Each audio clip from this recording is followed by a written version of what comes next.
I'm not a complicated man. I like cinema.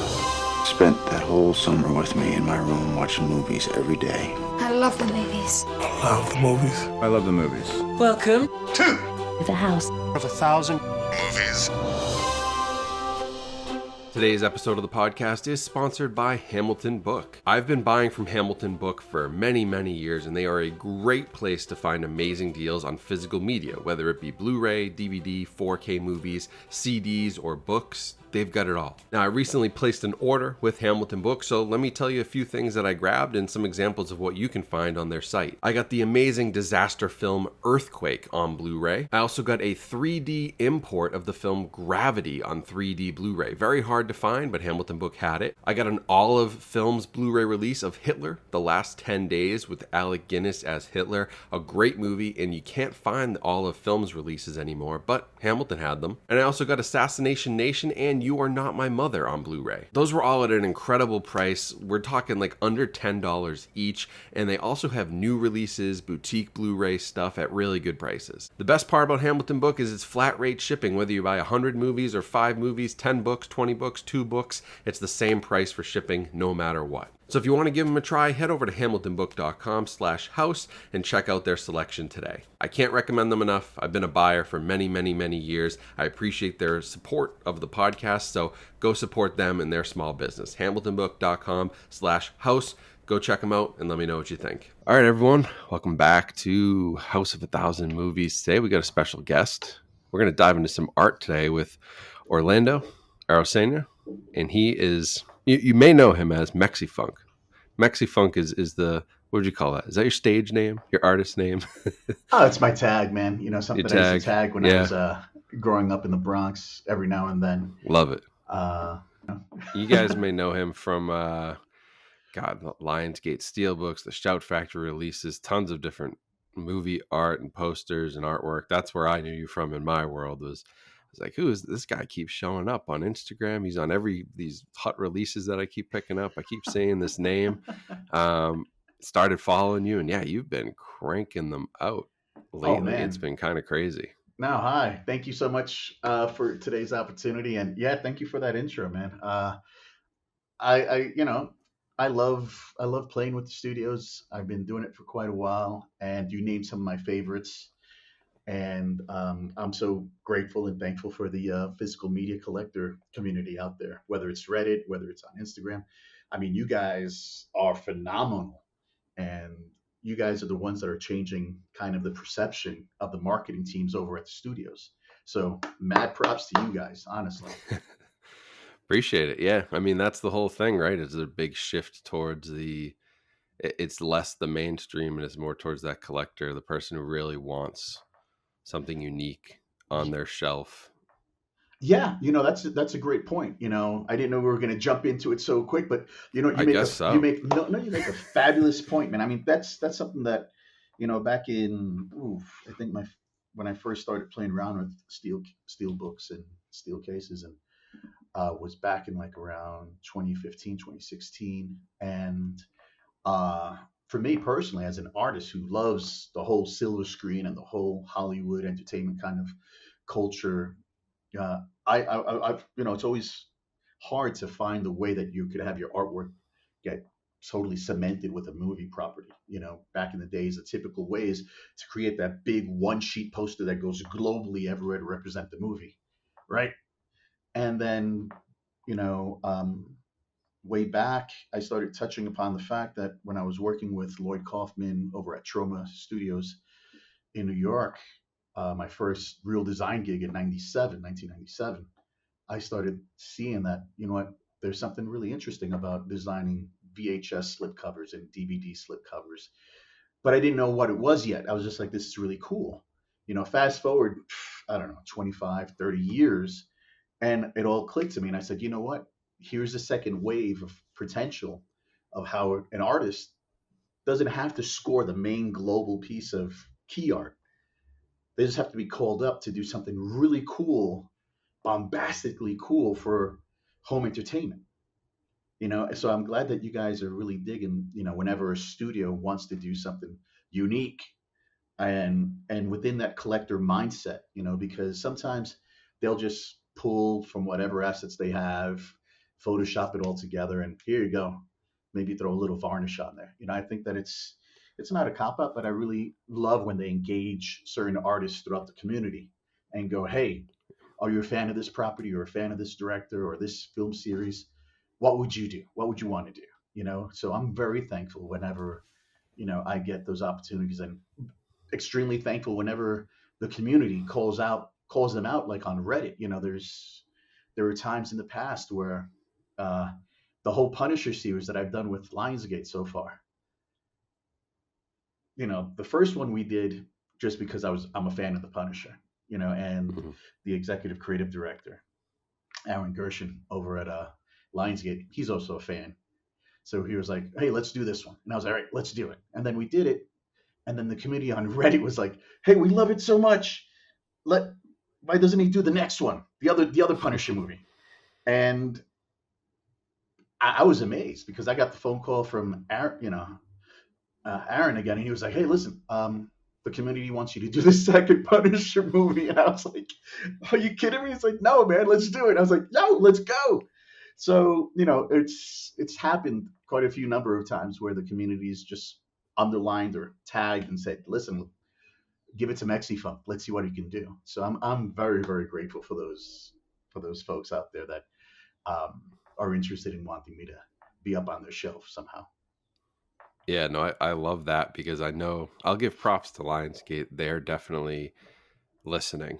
I Oh know that yeah. they're listening and they're paying attention. And I think it's now a lot of the other major players, even as like departments have shrunk down in that world, like Mhm. they're now listening. It's all about the community, and the community is actually driving a lot of what is happening in that world, which is a really cool thing that we haven't really had in the past. So it is a very unique, very cool thing. I'm glad you're a part of it, and I'm glad that they're paying attention because I think there are lots of, there's so many passionate people that are looking for that really unique. The artwork can sell these things where in the past I think they sold it based on, it's the popularity of just, Yeah, the movie, or it's just, The Matrix is going to sell 10 million DVD copies. It was sure. easy.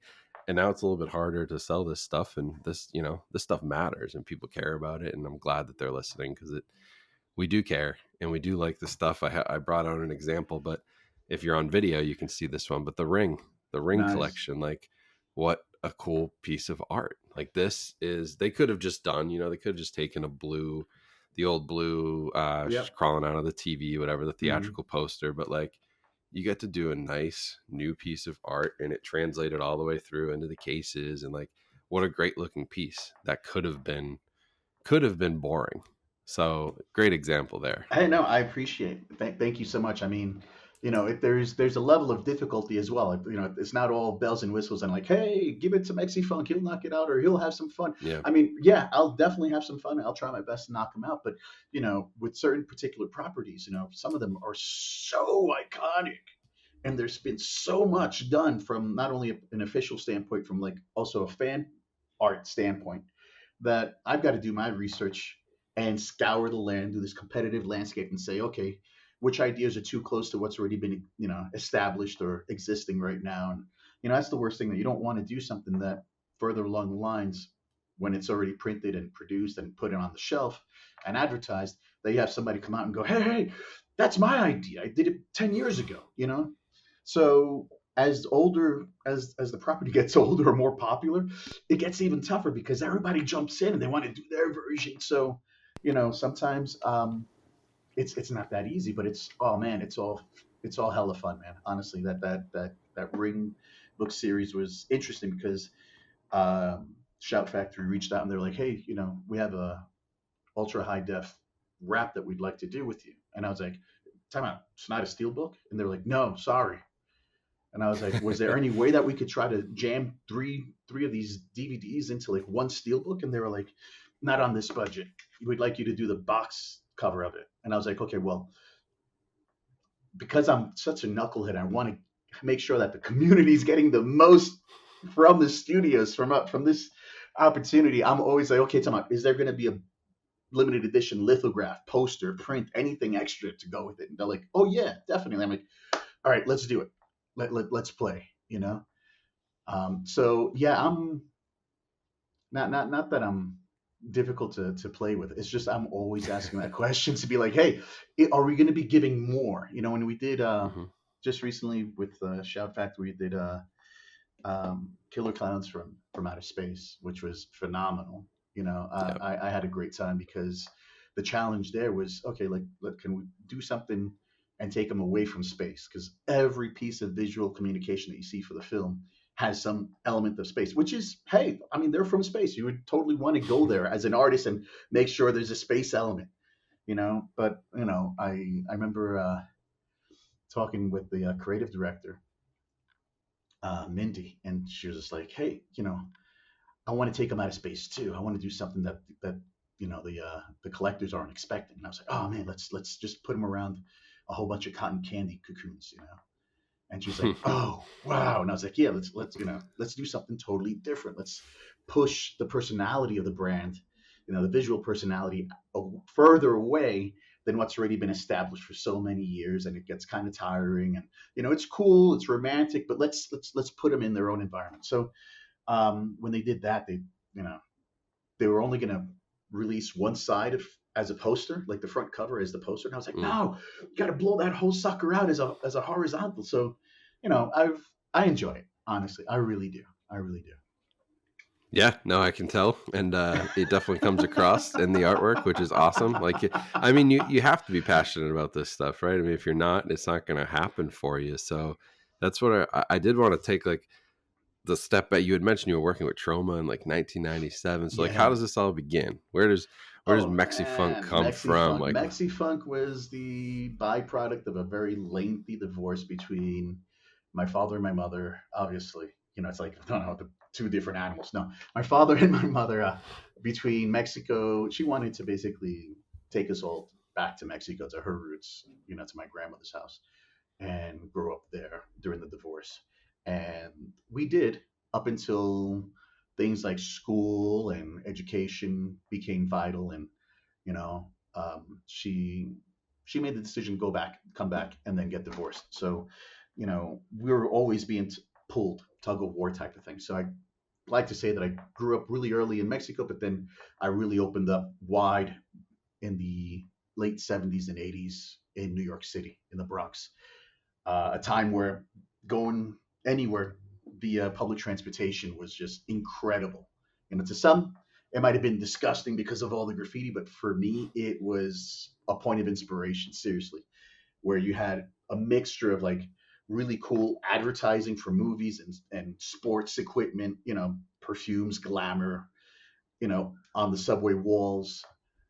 And then you would look further beyond that, whether it's a train passing by or whether just on a building, you would have all this really cool, colorful cultural expression. The street graffiti at the time, depending upon what neighborhood you were in, they would vary tremendously. Some would be focused on characters, some would be focused on words, a mixture, and I really fell in love with that. I didn't know at the time how much of an effect it would have on me, but I was one of those kids where my mom had to work during the day. She would leave me with a neighbor and say, here's a bunch of paper, a bunch of markers. Just let him do what he's got to do. yeah. And they thought I was like deaf and mute because I didn't speak until like way past kindergarten, like almost the tail end, beginning Wow. of first grade. You know, and it was just because I was lost in my world. Yeah. I was so into movies, movies and television and art. Uh, my first few movies going out. I mean, my first movie out of the ballpark was going to go see Jaws with my father. My father was Cuban. He was a big fisherman, right? Love that. And oh man, he up to his dying day, the guy was just all about fishing, fishing, fishing, fishing. And every year, opening season, we would go see Jaws, whether at home, at his place, or whether somebody would be running it in a local theater. Boom, we'd go check it out. And I loved it. It was either Jaws, and then after that, my brother took me to go see um, Enter the Dragon with Bruce Lee. Mm. So that was another mind blower for me because uh, I just loved martial arts as a young kid, and growing through being a teenager into my um, older youth, I was embedded within martial arts and just wanting to kick ass somehow. Yeah. But then my Hey, don't we mom, all? yeah, honest. I mean, Right? Jesus. But growing up in the Bronx was a whole different means of okay survival. Don't put me in Mm, survival mode, man. You wouldn't like it. But my mom would have the flip side of all that. She would like have a day off from like her sweatshop sewing needle job and totally take me out of grammar school and say, hey, there's a family emergency. I need my son. And she'd be like, hey, I just took you out because I want to go see the movie. I want to go to the matinee show for movies. And I'd be like, what are we watching? And for her, it was always some type of thriller, drama, or horror. And I remember watching like um, one of the most earliest films I saw with her was The Eyes of Laura Mars, and it was a double feature: Eyes of Laura Mars and Dress to Kill with Michael oh, Caine, which was like yep. just I'm there like I don't know second grade, and I'm watching like what the hell am I Oh boy, watching? that's heavy. That's heavy for second grade. That's a heavy flick, man. But Yeah. and then I have a sister who's older than me as well. I'm the youngest of three, and my sister is all about the period, you know, make me cry and smile at the end of the flick, kind of like Hmm. which is great. It's just there's they get so sappy. I mean, I love period flicks just because of like the creative vision of like the costumes, the tonality of it, Sure. But some Yeah. of these Set movies that we'll pieces. sit down and watch is just like, okay, here's the Kleenex box. You need it, you know. But no, I mean, I got to see Star Wars in '77. What is it? I think it was 4 times in a day because Wow. my Four brother. times in one day. Yeah, I mean, back in those days, you could pay one admission and sit and watch it over as long as you want. Oh, okay. Yeah, So it's you not just like sat today there where all day. the maintenance come out and they're like, "Hey, you got to go." The ushers push you Yeah. out. No, back then you could sit and like I remember, this particular day I saw it like 4 times because my brother, who's older than me, was punished. And my mom like totally told him, no, you got to spend the day with your younger brother. So he found the cool, ingenious plan of calling up his girlfriend and said, listen, meet me over here. I'm going to take my little brother to go see some movie called Star Wars that just premiered on Friday. And I think it was a Sunday. And he took me, and I found it really weird that he sat me down and I had like 3 popcorns, 3 sodas. And he's like, you sit here until I come back. And if you have to watch the movie like 2 or 3 times, do not get up. You stay here and you watch the flick. And I'm like, cool, dude. He didn't come back until like the fourth movie, and he's like, all right, come on, we got to go home. And I was like, meanwhile, my brain was just melted by the inspiration that I would see on the screen, and lo and behold, movies of that genre, of that nature, would continue to inspire my creativity. Yeah, no, there are certainly worse movies to sit through 4 times. That must have been pretty. That's not bad. If you're gonna pick one that you have to sit through 4 times in a row, Oh, that'd brother, be near the top of my list too. I hear you. I wish I could take you back to like in a time machine and take you back to the hood and watch something like Rocky 2 in the movie theater, Yeah, where the whole damn thing is jam packed. They're thinking they're watching like a live broadcasted like fight. Rocky Yeah, fight, and yeah, by towards the end of the third act, everyone's up out of their seats. They're just yelling at the screen, yeah, and they're just rooting for Rocky, and you're like, it's a damn movie, man. It's like, calm down, take it easy, guys. But that's how it was back then. And then everybody would sit down and just wait for it to start up again, And the theaters wouldn't even say a incredible. word. They wouldn't even say a peep, you know. That's wild. Yeah. I see. Yeah, I would love to go back to that. There's not many places that are still like that when it comes to movies. Like when I went out to LA and it was a little bit, you get a Hmm. little taste of that where they're still showing older stuff and there's Sure. actual excitement and there's like engaged audiences. But yeah, I feel like that whole, like the movie theater as a big event, community thing has been, I don't know why I feel like it's been lost a little bit, but I still love like opening. I find it better on, you got to go like Friday night, the first showing. Yeah. That's the most hardcore people. I have a good experience, but God, I feel Sure. like there on a Saturday, it's like by that point, it's already, people on their phones and they're out of touch with it. Yeah. And It's I that. lost that. they're distracted, and you couldn't get distracted back then because there were no distractions. It's really tough, man. Nowadays, you're right. There's times where my wife and I are big movie goers, and my wife is a little bit different than I am. She loves to like fast forward to the end of the movie and see what's going to happen to certain characters and go, okay, cool, that guy dies. Let me go back and watch the movie. Where I'm like, no, I don't want to know anything. So when it's an opening night and opening weekend to a big blockbuster marketed film, I'm like, oh man, I don't want to be on my phone. That's some of the times, I think I started last year promoting the fact throughout my social. I was like, you're not going to see me on my social during the weekends because it's not only a time of rest for me mentally and physically, but it's also, I don't want to know anything because so many people are posting up, and if they don't do it right, if they're not like, hey, teasers, look out. I really respect the folks that are doing the teaser bit before they get into their carousel or their video. But some folks haven't caught on to that. And it's just like, oh man, geez, when you stumble across something that's so revealing and you're like, man, I haven't seen the movie yet. But I'll tell you, man, I was really amazed.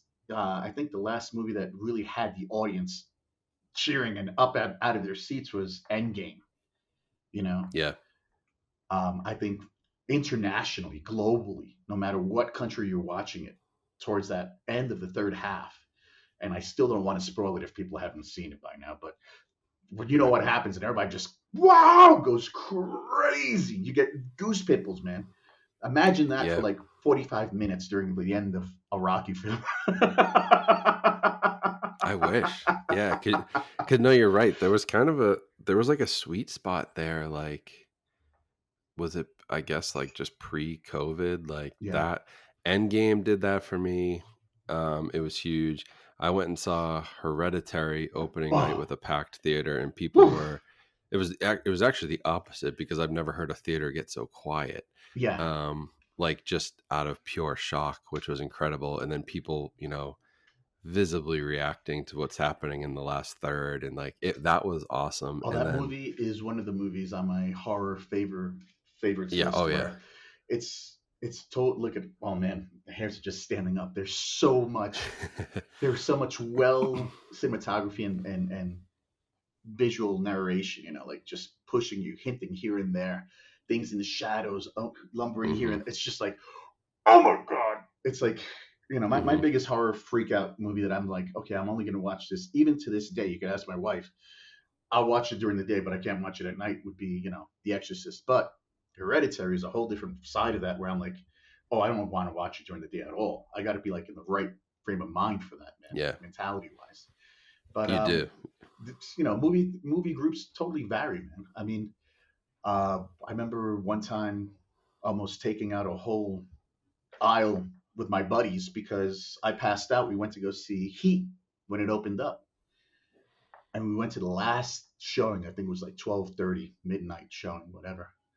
And this is after we've gone out, had dinner, had drinks, had a whole night in New York City, evening in New York City. And I'm watching this, and the movie, for all intents and purposes, since I might have had a few too many drinks or maybe ate too heavily, I ended up just nodding out towards the second, towards the middle of the movie.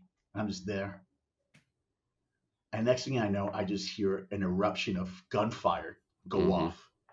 And I just wake up, and instinctively I just take everybody who's within arm's reach, and I'm like, down to the ground. I was like, get on the ground. And they're just like, what the hell's going on with you? And I'm looking up from the seats, and I'm like, what's going on? What's going on? And it's that scene, that downtown LA scene where they're just having that gun battle. And, it's because I've grew up there, man. I mean, I've been, I've been in situations growing up in the Bronx where there's been a gunman coming into the movie theater and trying to spray the whole thing back in the 80s and 90s, at the Whitestone multiplex cinemas in the Bronx. And, things get stuck to you. So that night, the crowd was awesome. They were there. But, man, I was that one knucklehead veteran from the 80s that just sticking to a realistic point, man. I get it though. I mean, from what I've heard, I have not seen Heat in a theater, but I've seen it. Okay, you've seen it. The gunshots are unreal, and I actually just saw Civil War, which somebody told me was about as close as you could get to what Heat was. Yeah. Have you seen that in a theater? I saw it in an IMAX theater. Something of how they totally refined that audio. Yeah, that had me. Wow.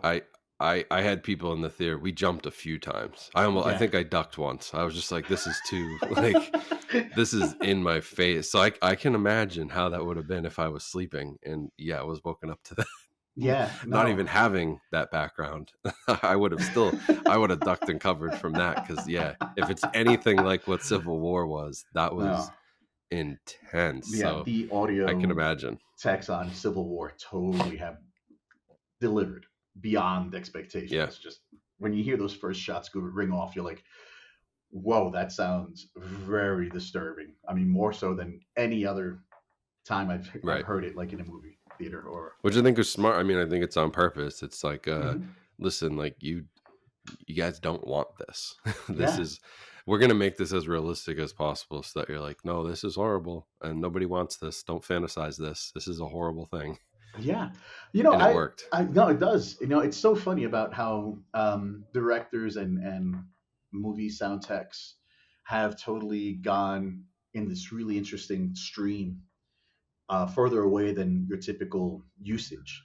You know, you have like what's one movie that totally had me like, oh, dude, that audio is like bothersome, but it's right on point. It's making me part of the film. Was I don't know, certain sequences of The Dark Knight with Christopher Hmm. Nolan.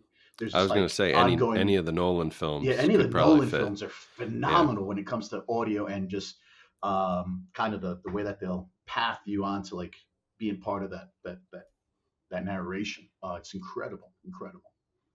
Yeah. No, that was quite the experience. So that was one of the best ones I've had recently. So they're still out there, but it's Oh I yeah. just feel like I'm jealous of all you who got to see them in the 70s and 80s when those originals came out. Hey I brother, am we jealous. I've got some experiences from going back to the drive-in theaters, man. You know, and that heyday. So I'm a big fan of just the whole silver screen, seriously, and hoping that it stays there.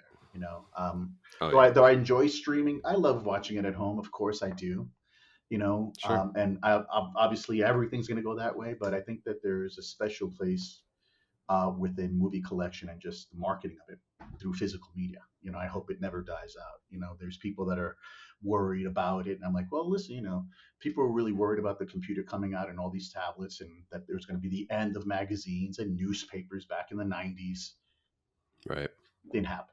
You know, Yeah, so no. Books were supposedly dead for a long time and books are they're fine. There are still bookstores. We well, still have books. There's e-readers too, but like I I mean, like to feel that there's a whole revival coming up right now within books all over again, like illustrated books I've been and seeing that. Yeah. you know, yeah, I'm having fun exploring it. You know, talking to a few folks that are interested in wanting to do certain movies into that format. You know, recently Hmm. I just teamed up with Printed in Blood uh, with the second reprint of novelization. Excuse me, too much coffee of the 1978 horror classic Halloween.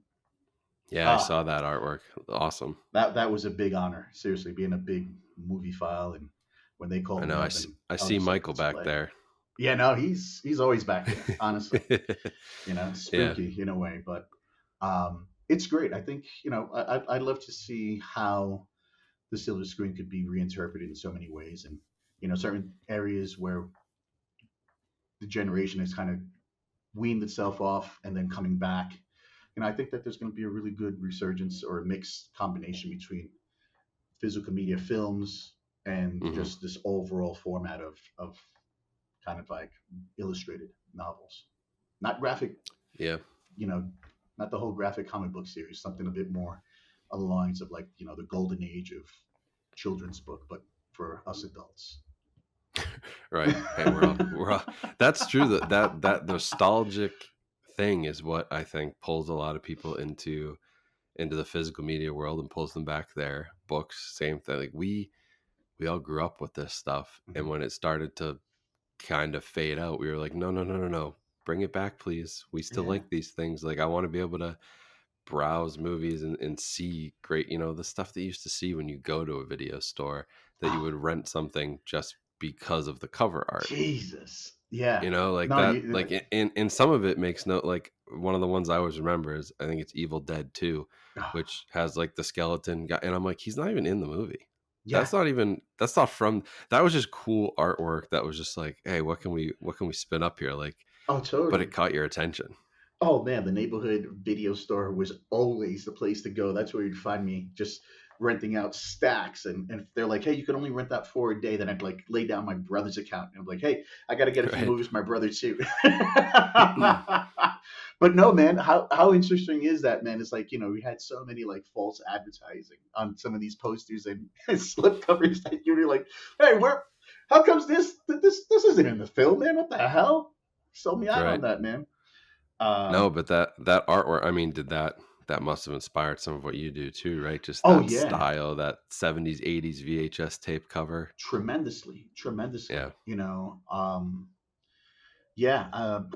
Jesus, I don't even, I stumble on my own words just to describe that whole period because, you'd be on the bus going downtown somewhere, and you'll see the neighborhood video store, and some were larger, smaller than others, depending upon your hood where you grew up.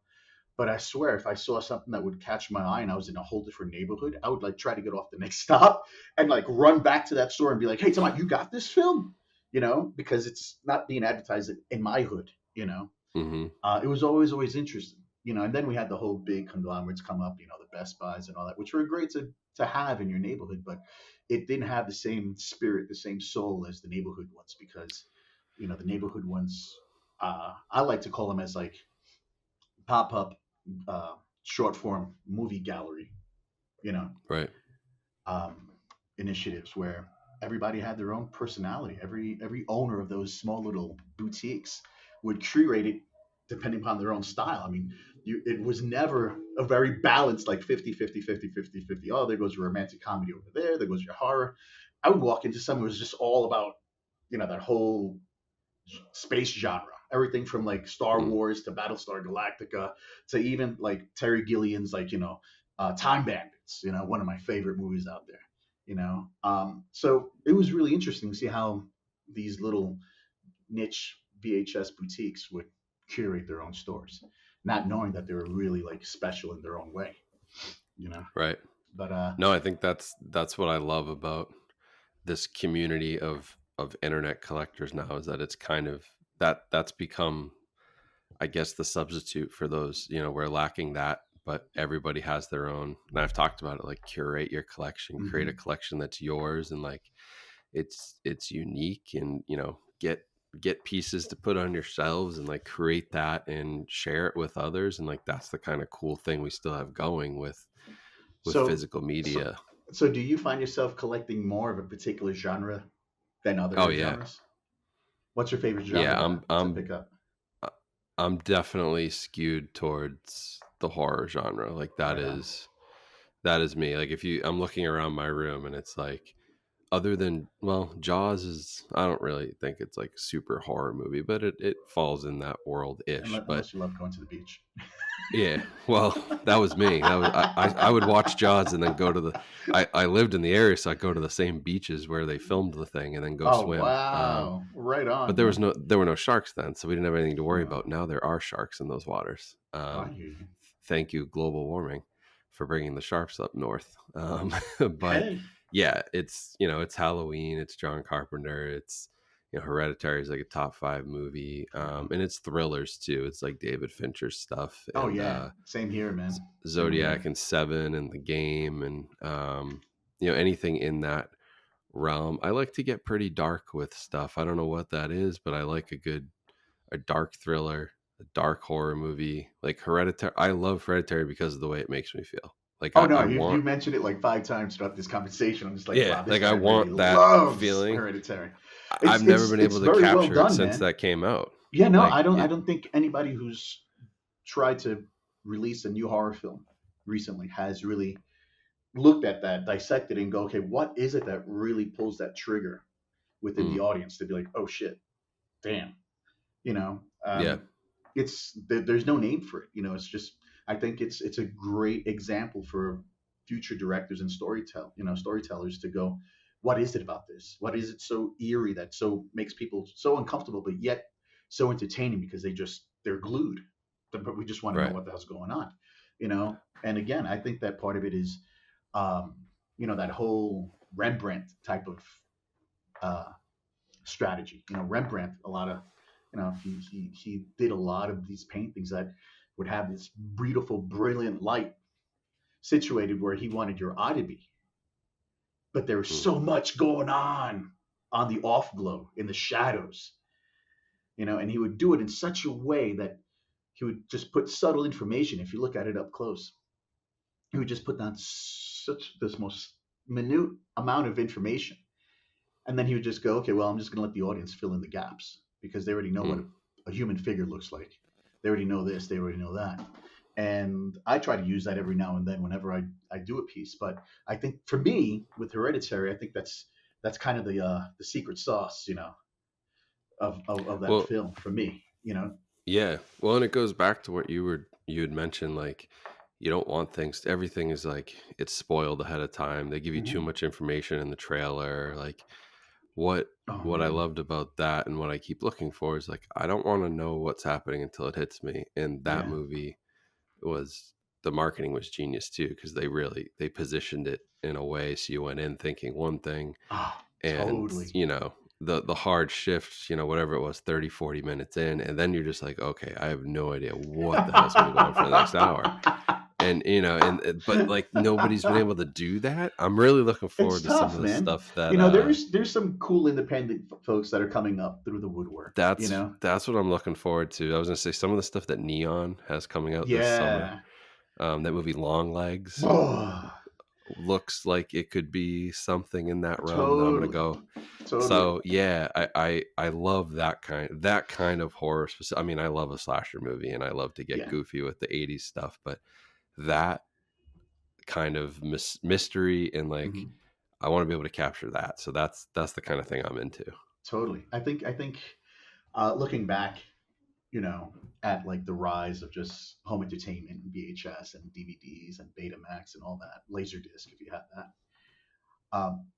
I was mostly attracted to like the horror genre just because of the artwork, because it was the most that you needed that an artist and a director would have to team up and go, okay, what does this look like? Right. We don't want to give it all away, but we got to draw at it, and sometimes some of them would be so scandalized out, the whole titillation of the horror factor and, the sleepaway camps and all that. And you're like, oh God, we got to have some, big bombastic bodacious babe here on the cover and a slasher near here. And, that was like Lloyd Kaufman's like secret to like anything, he was like, no, it needs more breasts and tits on there. We need more ass, and you're like, okay, cool. Let's put it on there, but, everything had their own way of like, hey, we'll use a photograph for a romantic comedy here and we'll period flick over here. But when you look back at like just the analog of it, a lot of it was just hand created, hand illustrated, you had to explore that imagination. And yeah, man, I should go back and start collecting some of those slipcovers again, man. Jesus. No, that's a tough thing. I'm in Colombia. There's not a big community here of like physical media just because it doesn't trickle down past Mexico.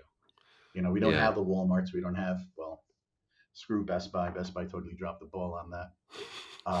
But we have Amazon's picking it up. Walmart's totally doing double duty. They're double dipping. They're like, okay, well, Best Buy, if you don't want it, we'll take it and we'll turn it into a whole new category, which I'm really loving how, through this market, it's tough. We're in a big global inflation, but still, I love how certain retailers are championing through the fact that, okay, yeah, we want to represent this, let's build it bigger in store. Let's have a bigger in-store presence. And, coming from a marketing background within commercial design, having been a creative director, and also a design director for so many different brands and agencies, I love the fact when a retailer can be as engaging as the brand itself. It's not the brand saying, hey, we need more footprint space for our product. It's the opposite. It's the retailer going, hey, we want more from you. We're going to design this just for this category. And, it's it's for me, it's kind of like, it's a great reward watching it all evolve, you know. Yeah, and I mean, lots of changes recently, and but I do, yeah. What Walmart's doing is really cool because they're focusing on the collectible stuff and the Oh, cool artwork, and they want steelbooks that are unique to Walmart, and they want, to carry the show. I saw them; they're carrying a Terror Vision release, which is like we love that. Like carry the really, yeah, carry those boutique labels, the stuff that's going to catch somebody's eye, because I do think that's how you start bringing more people back in from the mainstream. Like it's always that'll catch a collector's eye, but yeah, it's that VHS artwork at the video store. Like you got it when I walk by, catch my eye, and I go, "Whoa, what the hell is that movie that I've never heard of?" And like yeah. now I'm sucked in, and that's been lacking from a lot of places. So I do love that they're starting to do that. It's interesting because certain studios have certain departments set up for home entertainment, and some of them do their homework and some of them don't. Some of them Yeah, you don't have to be religiously or in this cult phase of like the whole community for physical media. I mean, do your job, do the research, figure it out. right. Sign on to a few podcasts, watch a few videos, like you know, House of a Thousand Movies. Be engaged. See what the community out there is kind of wanting, and see what they're hoping for, instead of just doing collecting a job. I mean, collecting a paycheck at your job and going, okay, great, I got to release 50 titles this summer. All right, I'm just gonna use all the Photoshop stuff and all the artwork again and just put it out there and make it shiny and glimmer. You know, Right. um, I get really excited at times, like just like that box set that you put up for the Ring. I love being called up to be like, hey, would you be interested in doing a box set for us? And I'm like, let's do it. And then they'll give me the titles, and I'll go, oh wow, okay, that movie's hot, that movie's cool. This one, I don't know, and then this other one, I don't even know why it's in this bundle, but I gotta make it look good. And I think Right. that's very interesting when you take a marketing standpoint. Now here's where I'm going to drop like half of your audience with like the artists. They're like, oh no, he's going to talk about marketing and business. Jesus, you know. But no, it's true. Certain things happen that way, and it's like this whole price value thing, right? You're Hmm. bundling all this stuff and you're dropping the value. So the price of it's valuable now. People are like, oh man, 3, 4 movies for less than $15. Great. Okay, well, let's up the ante on the game. Let's not just put them in a brown paper bag and like put them on this shelf and be like, okay, here's Right. here's 4 movies. Let's dress it up. Let's make sure that we're paying attention to the community and engaging them to the way that they're like, oh man, yeah, I've got to get this box set. I need it. And then making sure that the quality of the films and how they're getting reproduced are valuable as well. You don't want to put out there just a bad rip of certain movies and have people want to be drawn to it. You want to have that whole price value. You want to have some type of significance and reason for people to go, I've already got these movies like 2, 3 times hand over, but wow, I got to get it because it's now in so and so K, format, and got to get it. Right. Honestly, I don't even know what number to put next to that, because it's like, oh, it's now we're going for 12, we're going for 8, we're going to stick to 4. So it's like I just go whatever number 8, whatever it is that they're pushing out. But that's why I'm always like, hey, can we put more in there? I've Yeah. been known to like have studios look at some of my earlier concepts, not just for the way that the packaging is going to look like, but what the packaging does. Is Hmm. there a slip cover? Is there a clamshell reveal? Is there a push through, like a push pop? For something to come through. Is there a way that these folks are going to want to flip the back and have an easel so that they could totally exhibit it nice and proudly? There's a lot of Right. thinking, and then it's like, okay, what else are we going to deliver with this within the budget?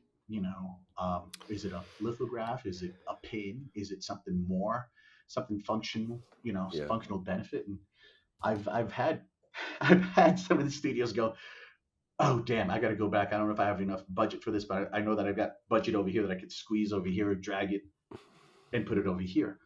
When that happens, it's not, oh man, I'm going after the awards. No, I'm going after to make sure that people the collectors, the community, the fans, the new generation of collectors go, oh my God, I want that. And I want to watch every film of it. I want to totally open it up and be amazed, So, it's beyond just purchasing something and being a consumer. It's going to be way beyond that.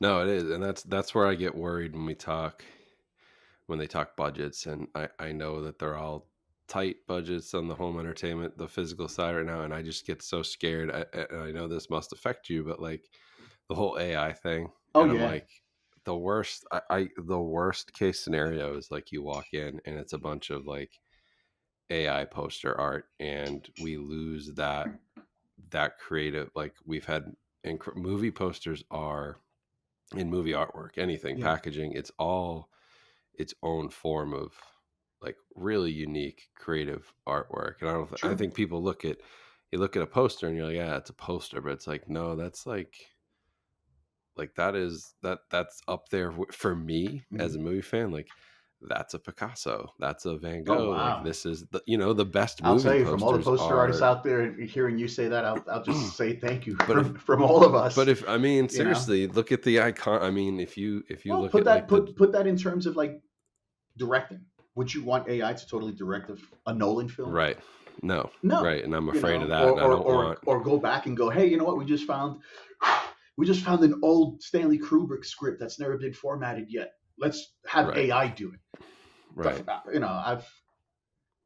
I could hear Stanley in his freaking coffin going, F you guys. It's going to wake him up. Yeah, he's going to come back. I remember having the opportunity talking to him way back on the phone, and that was impressive, man. I had Fab Five Freddy, Yo MTV Raps. He's also the Martian on Blondie's, singles of Rapture video. Anyway, he was one of my first freelance clients before I hit Trauma, and I would do all these logos for his hip hop bands and this, that, the other thing. But we hit it off. We were talking about Basquiat and the whole, art movement, pop movement down in Soho, Houston Street, and all that in New York. And so it was routine that if I was in a neighborhood of the office, I would just pop in and be like, hey, what's going on? Let me show you some sketches. So this one day I walked in and he was on the phone, and his secretary was like, hey, go on and don't worry about it. He was on the phone and he had all these like Polaroids and photos all spread out on his desk. And he's like, come on in and take a look. Just be quiet. And I'm like, right, cool. And I'm looking and I'm like, wow, these are all shots of like Lower Manhattan, Bleecker Street, the West Side, the Village, CBGBs. And I was just like, what the hell? So he's talking. And then he starts laughing. He's like, hey, listen, I've got another Bronx boy here who just came in, my buddy Mexifunk. I want you to say hi to him. All right. So he hands me the phone. I have no idea who it is. And I'm like, hey, how you doing? He's like, hey, how you doing? What's your name? Mexifunk? I'm like, no, Mexifunk. My name's Orlando Arocena. He's like, oh. So we were talking about the Bronx, talking about New York, and he's like, so are you helping Fab out with the location scouting? And I was like, sure, yeah. No, we're going everywhere in Manhattan, looking abroad. So I'm trying to get this guy to tell me what he does. And I'm like, so are you working in the movies? It's like, well, yeah, you could say that. I'm kind of working in the movies, He's like, have you seen any of my movies? I'm like, no. I mean, knowing Fab, they're probably some underground type of boutique genre. And he starts laughing, And I was like, well, listen, I got to go. I'm glad that, at least you know who I am. Can I at least know who you are? I mean, maybe, when your movie premieres, you can invite me. And he's like, oh, yeah, no, it's Stanley Kubrick. And I'm like, I just look at Fab, like, oh shit, Stanley Kubrick. And he's like, yeah. He had hired Fab and his crew to go location scout so that he could rebuild parts of Lower Manhattan for his Eyes Wide Shut when he was filming in England. Wow. And then he died like 3 weeks later or something. But, yeah. Cool guy, New Yorker, insane photographer. That's insane. A lot of people forget that he was like a photographer, like a Magnum photographer, before he actually went into movies. You could see that. He's got that eye. Yeah. I mean, all of his movies are shot so well, and that makes sense. He had an eye for that. So what a crazy story though. Someone just hands you the phone, you don't know it's Stanley Kubrick, and it's And you're Yeah. just like Meanwhile, shooting the shit. I'm like, yeah, knowing Fab, you're probably some dive undergrad director. Right, right. That's unbelievable. But AI, man, not for it. Don't really Yeah. appreciate it. I know I have a lot of friends that are in the industry that do a lot of 3D video, and they're using it, they're manipulating it, and they're making it work. But when it comes to like being authentic, and Right. working with a particular studio, a particular vision of a director or a writer, those are things that are you've got to toe the line of exploring and going through the beneficial errors, right? The mistakes, or hey, that Mhm. doesn't work. Let's try this. Can you throw that in? Can we see it from a different perspective, different tonality? And those are really cool collaborative conversations to have when you're working towards a really intense goal. To have it just, hey, let's prop it in here. I put it in context like ordering a steak. You go to a restaurant, you sit down, you look at the menu, you tell the waiter, hey, I'm going to have a filet mignon, medium rare, creamy, buttery mashed potatoes and garlic fried asparagus. And the guy takes it back to the kitchen. Chef cooks it. Waiter brings it to your table, drops what you just ordered on your table. You look at it, you analyze it, right? Make sure everything's there, and then you look at the couple at the next table, and you bring the dish over, and you drop it on their table, and you go, "Hey, pay me. I did that." Right. No, you didn't. You didn't cook any of that. You didn't go to culinary school. You didn't mess around with the recipes and come out with like this crazy Cajun spice that you added to the filet mignon. You Right. know what I mean? You didn't do any of that, but yet you're so readily able to take credit because you've cut the path of least resistance in order to have an end product given to you. It's literally given to you. You didn't earn anything towards it. So with Yeah. me, when it comes to AI, I'm totally not a fan of it. And I've dropped a few people, from my list of inspiration or just support that I've just said, you know what, you guys are going too crazy with this, and you're Yeah. not realizing that you as a spokesperson, as an influencer, as just a person who has a group following you from a creative standpoint or just a collector standpoint, you know, I was hoping that you would turn around and just go, hey, you know what, I can't do this. It's against my grain. You know what I mean? Hmm. And that's where I stand with it. I've spoken to a lot of I've had the opportunity to speak to quite a few big brands at some of the events that I go to, and the best that I've had it kind of like in conversation format was that AI is really interesting. It's very exciting. It's very cost effective, right? Oh, we don't need that much of a big budget if there's only one person who understands how to type these things in and then another creative eye to regulate it. Okay, great. So you're going to cut budgets down by 70%. I don't see that that's a great thing. But then they go, yeah, but you know what? Where the big value lies is that that's just for like the day-to-day routines of like things that need to get done that don't involve a creative person. That's how it's been told to me. It doesn't involve a Hmm. creative person to run those scripts, whatever. Why it takes a creative person is because that's where we want something unique, something that's not run of the mill, something that's not generated, something that's genuine, and we're willing to invest and pay for that. Hmm. That's probably one of the best conversations that I had. Three of the world's biggest brands within tech at the dinner table, and this is what they're telling me in unison. And they're all agreeing, like, yeah, you're right. The day to day stuff, that's where AI is going to be like really cheap for us because it's going to have a cheap result, right? We don't have to basically fall on our swords over there. But when we really want to stand out and have the audience go, whoa, that's when we invest the dollars and we go after a real artist to collaborate with us with our vision. Hey, if that's how it is, then hey, sign me up. You guys Yeah. play with the run of the mill shit over here. Give me the opportunity, and the rest of my brethren of artists. No, Yeah. I'm very fortunate that there's so many of us out there, and enjoying the peaks and valleys. Not everything's like a happy sunny day. Sometimes we go Sure. through our rainy days, in order to squeeze out some sunshine. But yeah, I do feel the same way on the AI though, where I'm like, there are things.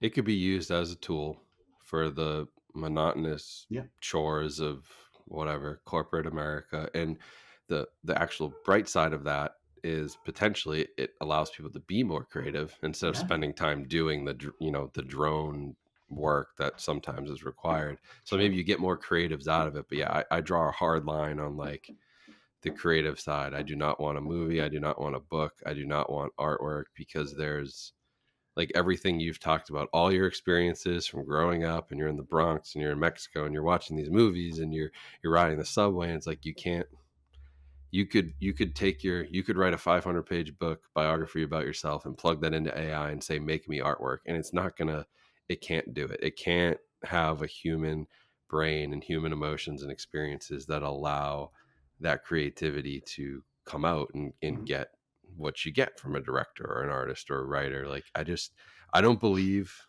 it ever Well, gets and maybe I'm too high in the sky and the AI gets there, but like I just don't believe you can fully replicate a human brain. There's so much they don't know about it and the way it works, and you can't replicate it. There's something unique about every single person and the way their experiences line up, and that's what creates art, and that's I totally why agree. I'm all for it.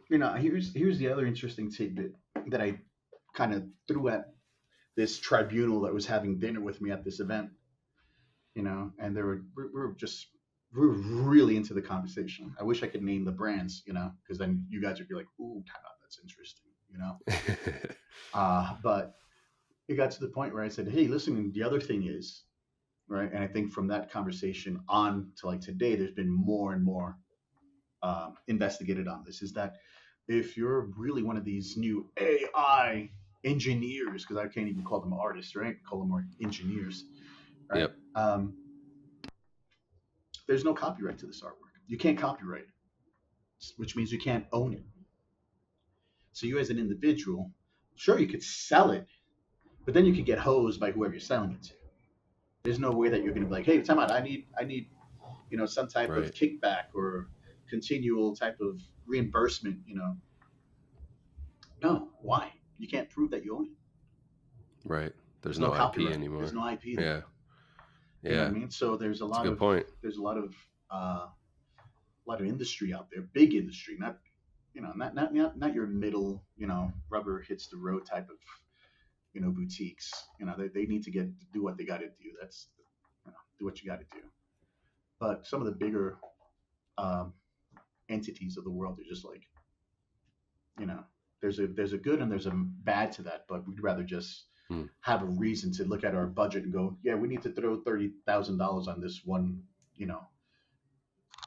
artist or this group of artists to branch out and do a whole exploratory for this film, and that's exciting. That's really exciting.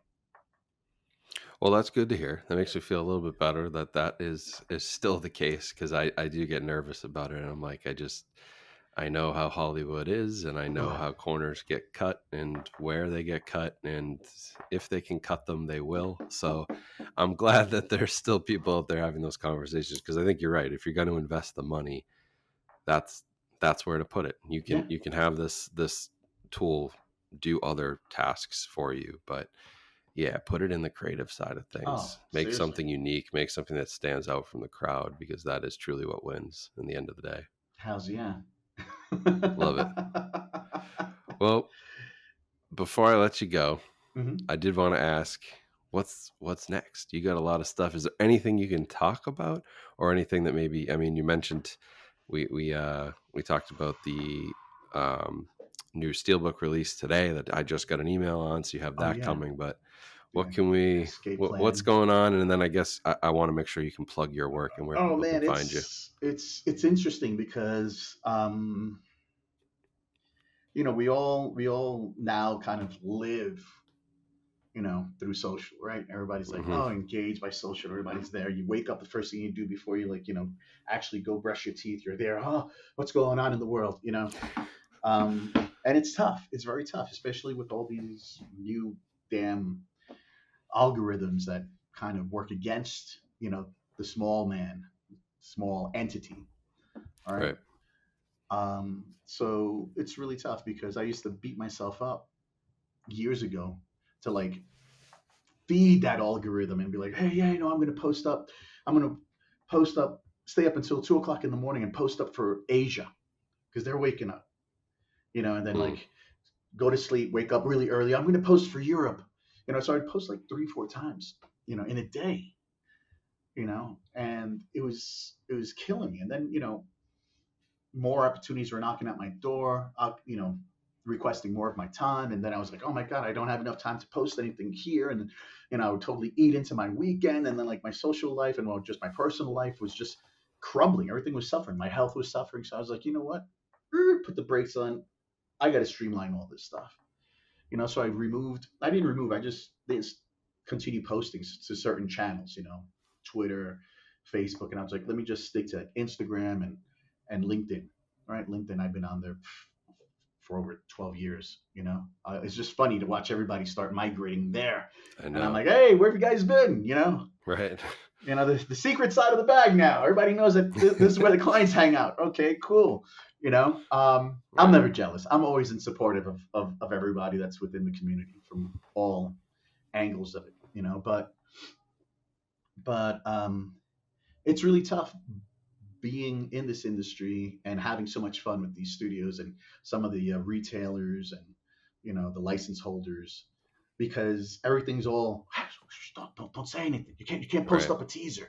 It's all locked away under NDA specific contracts, and people are always like, hey, I haven't heard from you for a while. What's going on? Are you still alive? And I'm like, well, yeah, no, just watch my stories on Instagram. I'm always posting, trying to be positive, trying to be supportive, answering questions, direct mail, whatever it might be. So, keep those questions coming in. Some of them are personal, which, I'm like, hey, do I answer this? Do I not answer it? And then some of it's really about like the industry. Like, hey, I'm starting off. What should I really be mindful of to help promote myself? Or how do you do this type of pricing? Or I've got this issue. So I'm always like, wanting to be kind of like a resource, moving forward. So I don't get to post that often because everything's locked away, and I got to wait till there's a release date for me to like, okay, cool, I could promote this on my gallery, which is always tough, always tough, because they're like, hey, well, don't you do like your own personal art? I'm like, it's been a while. It's been a while, and that's nothing wrong. It's just like, I have a whole stack of vectors that I want to basically put into a book format, and I've got the publisher, and they're just like, hey, whenever you're ready. And I'm like, it's hard to get in there. And that's the other thing. It's like, right now I'm like talking to certain studios because some of these contracts that an artist would sign is like, hey, here's the rights to that artwork. And I'm trying to negotiate them, revisit that artwork and go, hey, I'd like to put out a book. I need your approval for me to do this. And there's so many channels to go through. And, I'm winning the war, so to say, if you want to consider it a war. I'm winning it slowly but surely. Good. But, I'm hoping to put out maybe a 3-volume book about all my vectors, everything from my personal fan art tributes, right? Nothing that's like official and been handed off to a studio, to, my whole 30-year run within, home entertainment type of thing. And then, who knows what the last one might be. It might be like a whole bunch of like scantily clad like space chicks with bazookas or something. I don't know. Sign me up. I mean, I grew up on the whole heavy metal, front cover, Olivia, the whole, so, people are like, oh my God, he's back at drawing like these bikini chicks. And it's like, no, man, they're healthy, strong, independent women, man. Right. There you go. All right. But who knows? Who knows? I mean, right now there's, I can tell you that I've got 3 steel books, 1 wrap, 1 box set coming out by the end of the year with Shout Factory. Today we just released Escape Plan, the whole Escape Plan trilogy with Lionsgate. The pre-order went up today with Walmart. You can see it on my story in Instagram. What else? There's some negotiations about a few books. Got a few posters, but it's been a slow with the economy and the inflation. It's been kind of slow start to 2024. Yeah. But I see it kind of picking up little by little, but I'm always in support of everybody that's, either doing this kind of art officially or just from a fan standpoint. So, don't be surprised if you visit my Instagram at Mexifunk, that you're like, hey, how come he's like sharing other people's artwork? I find inspiration everywhere. And I find out that, it's good to have a lot of friends, even if they're not in the business, and just support them openly without, any condition like, hey, I'll support you if you like my page too. No, it's not. It's none of that. It's just like, wow, look at this. Look at this. Yeah. Genuine, authentic community. Like that's art. That's how we maintain it. You know what I mean? Yeah. So you're at Mexifunk on Instagram. Yep. That's the best place to get in touch. And then that's the best place. That's the place. Cool. I mean, I don't have a website. I haven't had a website for over 10 years. Yeah. So we'll send them to Instagram. So Instagram, I mean, I occasionally post work up on my Behance like I used to religiously, but unfortunately I need them to fix their whole go-to post feature, because a lot of people, when I post, I find it being pirated and on t-shirts. And I'm like, sure. Hey, Behance, this is your fault, not mine. I shouldn't have to call up lawyers or call up, studios and say, hey, they're putting out 1 million shirts of this artwork without permission. So I'm hoping that Adobe and Behance clean up their act soon for the rest of the community. Me too. Like keep fighting the good fight on that. Keep fighting the good fight on the AI stuff. Keep fighting the good fight to get your the rights back to everything. Hey, before we sign off, man, what are you looking forward to within the whole physical media thing? I mean, have you seen are you waiting for something that hasn't been there yet? Or, I mean, we could talk offline and you could share it with me and I'll go, oh, dude, I like that idea. Let's go. Well, let's pony up on that and see who might bite on it, Well, we should, and I'll do it. I'll do it offline. The thing is, it's sort of, I'm not quite in the same stage of the process as you are, but like, there's things I hear about and I'm very excited for that I can't share with anybody else who's not. It's tough, right?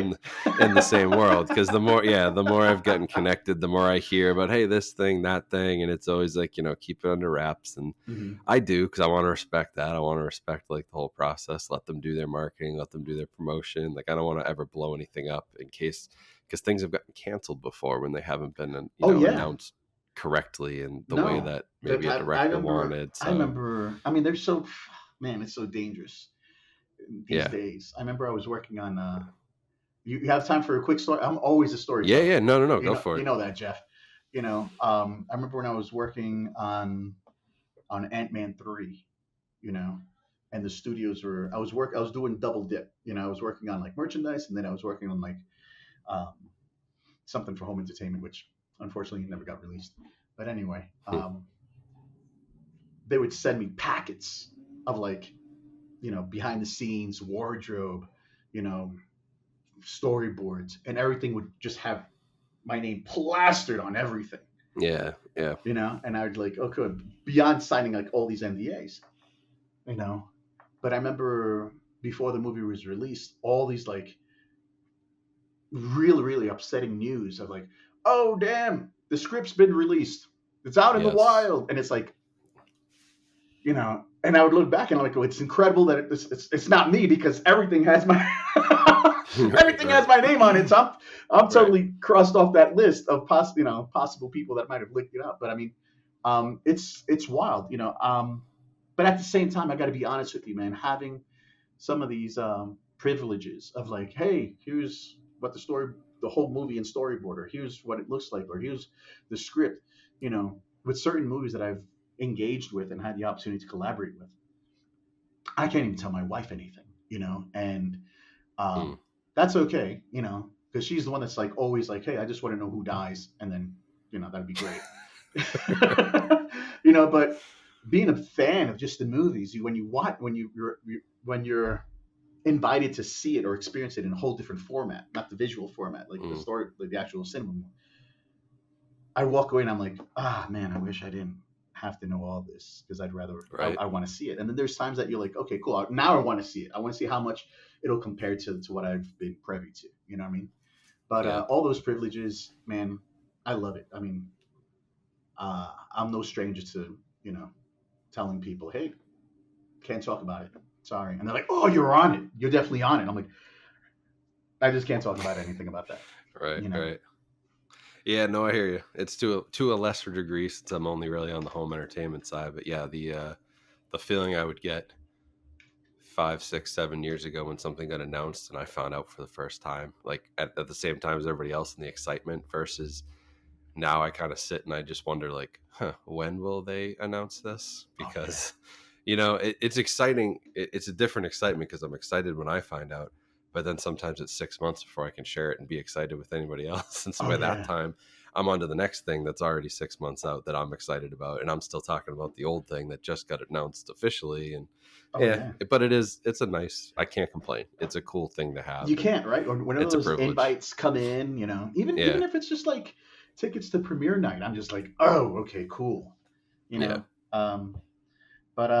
then there's the flip side. You invest so much into something that's hush hush, and then next thing you know, something just hit Doesn't happen. A brick wall, or the budget falls through, and they're like, hey, listen, we're just gonna fold up this division here, put it away in the vault, and you're just like, no, you're like, no, come on. You let out one of those big Captain Kirk no's from Star Trek, and you're just like, why? No, come on. But I've been on those projects in the past, and sometimes even with some of the ideas that I come up with, like for home entertainment, I'm just like, listen, sometimes I won't take the whole estimate of like the budget of what they're willing to give me. I'm just like, hey, you know what? Let's leave this much off to the side. And they're like, how come you don't take what we're offering? I'm like, because through this process, through this collaboration, I might come up with something that you might want to see fulfilled. And you're going to be like, oh, I wish I had the budget for that. Well, then you know what? That extra 5,000 that I'm not taking, or extra 1,000, whatever the number might be. Yeah. At the end of the project, they'll be like, oh my God, now I just got to find the budget for it. No, here's the money that I didn't take. Here you go. So it's almost like self-investing back into the relationship to make sure that the product is that much more overwhelming and beyond expectation, when it goes to retail. And that's one of my secrets of teaming up with some of the studios. It's like, cool, I'll do it for this much, but let's keep a little bit on reserve, because it always happens. They're like, Orlando, we love this idea, but we just don't have the budget for it. And it's like, okay, shit, time out. No, it's smart. That's smart. Makes you easier to work with, makes you a pleasure to work with. I'm sure they're probably super excited when they're like, oh, wait, we have that money because you didn't take it. Yeah, that's cool. It's cool. It's a real collaboration. Hey, thanks, man. It's part of being a fan of the community and being a professional. Having those years within the commercial agency promotional marketing space, going, okay, don't blow your whole budget. Just keep a little bit off to the side, because you don't know what happens. And then if you don't spend it, well then, hey, pizza for everybody. Let's go. There you go. That's awesome. No, that's really cool. But yeah, this has been great. Thank you for sharing. Man. I've never talked with you this in depth, so I learned a lot about the process, and hopefully everybody else did. And I just love like the inspiration. That's what I'm always interested in too, is like the movies that inspired you and the background and the experiences, and how does somebody, where does this art come from, which is really interesting. So I appreciate you sharing it and getting in depth and giving us all that backstory. Oh man, no, thank you so much for the opportunity, for being part of the community, Absolutely. And honestly, man, whenever you guys want to have me on, I'm always, I just got to look at my agenda for the day and be like, okay, cool, I got to push this, or I got to meet this deadline, Right. But I'm hoping that maybe in the future at some of the events that, might be common, that, you might be there, and I might just catch up with you and be like, okay, cool. That'd be awesome. Let's set up a booth and start signing some steel books and wraparounds. That'd be great. Yeah, no, seriously. And if you're out there and you're going to events and you see Orlando, you see Mexifunk, you see this, go say hi. It's obviously very approachable, and he's one of us, which that's the best part of it. It's like, you get it. you're a fan. Like, that's the most important thing. I think there's some of that lacking in certain areas of people who are just, this is X's and O's in business versus, no, I'm actually truly a fan and I want to make this the best experience for fans. So I appreciate people like you who are doing that. Hey, no, I appreciate it. Seriously. Thank you so much for the support. This was a great chat. I could go on for another 2 hours, man. Not that I'm poking you to be like, hey, let's keep on talking, man. Hold on. We'll do more episodes. I'll order some pizza, man. Come on, let's go.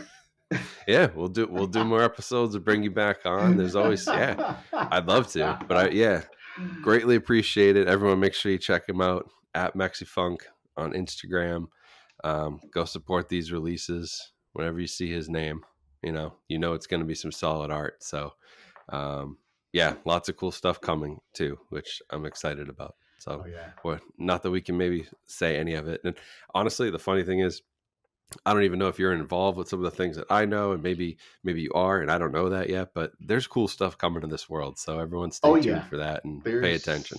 There's a lot of cool stuff. What's interesting now, man, is just how I'm beginning to see more and more different agencies, like design agencies, boutiques that are kind of the middleman within the negotiation thing, but they're run by fans as well. So it's really cool when you're finally able to have like this type of dialogue back and forth, but on a project, and it just gets wild. There's going to be some really interesting stuff heading out there in the market of home entertainment and physical media.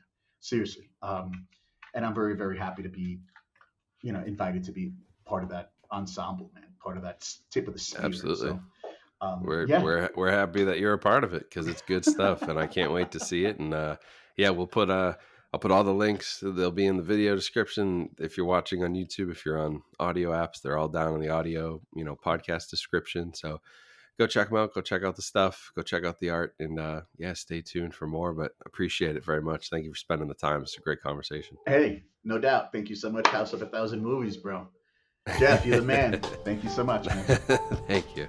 Hey there, movie buff. Thanks for tuning in to another episode of House of 1,000 Movies. I hope you had as much fun listening as I did discussing some of my favorite films. Don't forget, if you're into video podcasts, you can head over to the YouTube channel and hit the subscribe button. If you're already on YouTube, it's right there, so why not hit it? And for our audio listeners, make sure to subscribe on your favorite podcast platform so you never miss an episode. If you've been enjoying the show, why not show me some love by leaving a 5-star review? It really helps me out, and it lets me know that I'm hitting the mark. And hey, before you go, a quick shout out to our sponsors. By supporting them, you're not just supporting the show, but also the content you love. Thanks again for joining me in the House of 1,000 Movies. Until next time, keep watching, keep listening, and keep watching great movies. Take care, everyone.